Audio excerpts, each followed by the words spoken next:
Do you think Doc Rivers is gonna get fired in Philly? Yes, I think Monty Williams' firing was well deserved. Mm-hmm. I think his hiring was well deserved, and I think his firing was well deserved. I'm not disappointed. Mm-hmm. Um, I think he took Phoenix as far as they can go, and I think Doc Rivers' time is up. I think he got lucky in Boston Mm-hmm. with that one championship. 'Cause keep in mind, Doc Rivers has only won one championship. Right. He's a Mm-hmm. great coach, but Mm-hmm. he is not a championship coach. So I think Paul Pierce, Kevin Garnett, Mm-hmm. and with the addition of Rajon Rondo was enough to push them over that hump and let them steal that one championship that they got. Mm-hmm. Honestly, if you listen to the players talk about how Doc Rivers coach all of his old players, Mm-hmm. he's a very hands-off kind of a coach. Mm-hmm. Mm-hmm. So the players govern themselves a whole lot. All of that you need to organize your locker room and get people's off court and practice habits and all of those things. Mm-hmm. Doc Rivers don't stress those things. He treated it like a business more so than a camp. And I Okay. think that is his fatal flaw.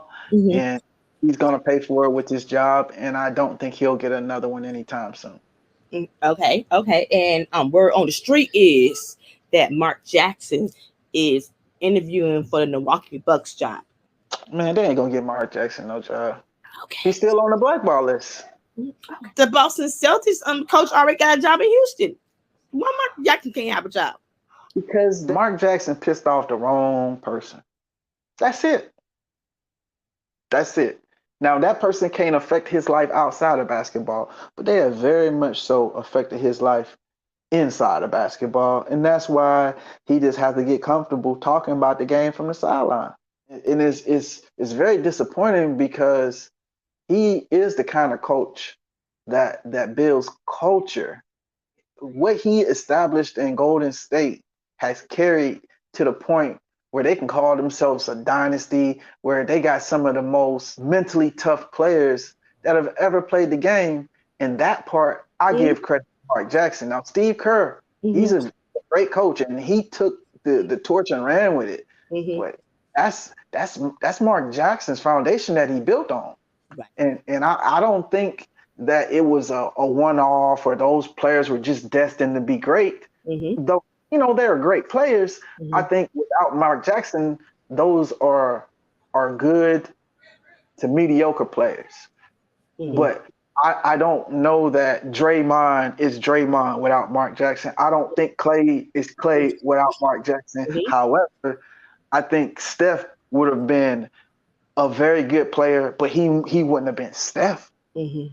And I think his ceiling was the highest, but he just raised all of their boats. And I think that it's just a travesty and a shame that they won't offer him an opportunity.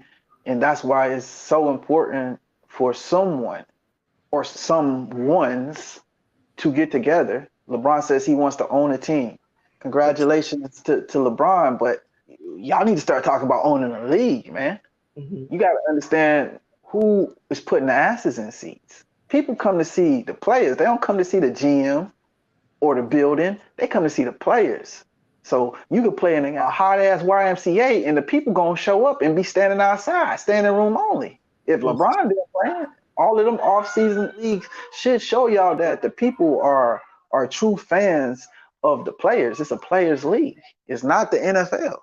If there was ever a sport that could establish their own league, even I'm not saying it need to be an all black league, but it do need to be minority owned. There needs to be a change. It's a monopoly, and it reflects in the leadership, and it reflects in the rulings. It reflects all the way around. I'll tell you this, I'm torn about it because it's almost like having a black president. Until you got one, you can blame everything on that. But after that, they said, well, hell, you got your own now. What's the problem?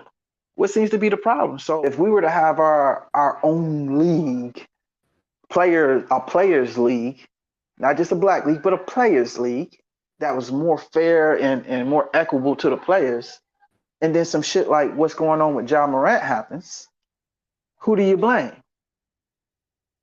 Does it say, look at them, look, see, as soon as they establish something, look at this, this is how they want to do. See, they not gonna punish them because of this, or they gotta go so hard because they trying to impress white folks. Then now you're gonna have a different conversation.